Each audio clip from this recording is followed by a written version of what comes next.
ही 4 कारली ह्याचं मी आज आंबट तिखट करणार आहे। कोण लोणचं म्हणतं, कोण जिथल्या तिथे म्हणतं, ह्याला आम्ही आंबट तिखट म्हणतो। ही ती मगाशी दाखवलेली 4 कारली ही अशी बारीक चिरली आहेत, अशी उभी असे आतल्या बिया काढून टाकल्यात आणि अशी चिरली आहे। आणि आता ह्याला मी मीठ लावून ठेवणार, जवळजवळ 6-7 तास मीठ लावलं की ते व्यवस्थित होणार आहे। बघा हे मीठ चांगलं लावून ठेवायचं आणि मग ते करायचं। आज मी तुम्हाला कारल्याचं हे आंबट तिखट दाखवणार आहे। ह्यासाठी ही कारली चिरून ती जवळजवळ 7-8 तास मीठ लावून ठेवली। त्यासाठी लागणारं हे साहित्य, हा चिंचेचा कोळ, ती चिंच, नंतर गूळ, हे भाजलेलं खोबरं, हळद, मिरची पूड, भाजका मसाला आणि चवीनुसार हे मीठ, एवढं साहित्य। आता ह्या कारल्याला हा चिंचेचा कोळ आहे, हा मी थोडा धरून लावणार आहे आणि ही कारली शिजवणार आहे। चिंचेचा कोळ आणि हा गूळ असं धरून घालून जवळजवळ ही 15-1 मिनटं ह्याच्यातच कारली शिजवून घेणार आहे।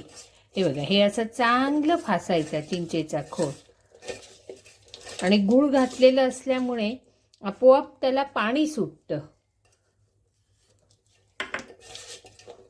ह्याच्यात चिंच आणि गूळ ह्याचंच महत्त्व आहे। आणि ही आता अशी 15 मिनटं शिजवून घ्यायची। बघा असं फासलेलं आहे आणि आता 15-1 मिनटं ही मंद गॅसवर शिजवून घ्यायचं। कारल्याचं आंबट तिखट करण्यासाठी हे मी थोडं तेल घालते आहे। बघा हे 4 चमचे तेल घातले। हे तेल गरम झाल्यानंतर कढीपत्ता, हिंग, मोहरी ह्याची फोडणी देणार आहे। फोडणीसुद्धा देते मी, गॅस जास्त मोठा ठेवायचा नाही। आणि हे कारल्याचं आम्ही मगाशी मी भाजणी दाखवली ना, भाजणीचं खोबरं, त्यात कांदा नव्हता, हा जरासं 2 कपटी आलं आणि कढीपत्ता होता। कढीपत्ता टाकलाय, आता मोहरी टाकली आहे। मोहरी तडतडली,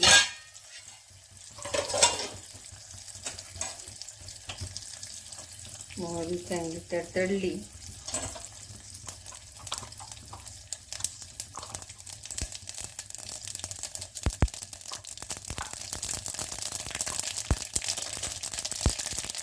हे हिंग टाकायचं।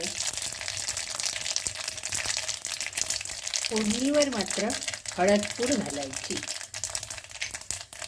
आणि मगाशी हे चिंच, गूळ आणि गूळ घालून हे कारलं शिजवलंय, चवीपुरतं मीठ, ते आता ह्याच्यात घालायचं फोडणीवर।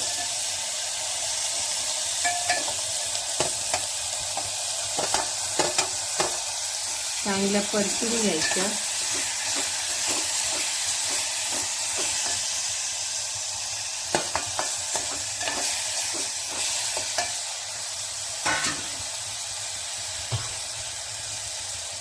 आणि मग मिरची पूड घालायची आणि हा भाजका मसाला घालायचा आणि जवळजवळ 5-1 मिनटं ह्या ह्याच्यात शिजायला द्यायचं।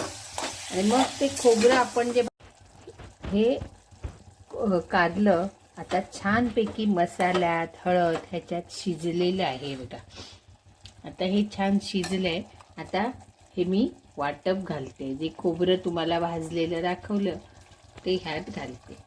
मीठ सगळं घातलेलं आहे, पण आपण ती चव बघून नंतर घालायचं। अशा प्रकारे मात्र खोबरं ह्याला जास्त असतं नाही, हा थोडंच आंबट तिखट असं छान। आता हे शिजलं की बघा छान कलर येतो आणि जिथल्या तिथे करायचं। काही जण नाही खोबरं घालत, पण जरा कोकणी लोकांना खोबऱ्याची सवय असते। हे बघा कलरही वेगळा येतो। हा तिखट, गोड आणि आंबट, एक वेगळीच चव। कारल्याचं आंबट तिखट सुंदर लागतं बघा। तुम्हालाही आवडलं तर माझ्या चॅनेलला लाईक करा, सबस्क्राईब करा आणि कॉमेंट्स करायला विसरू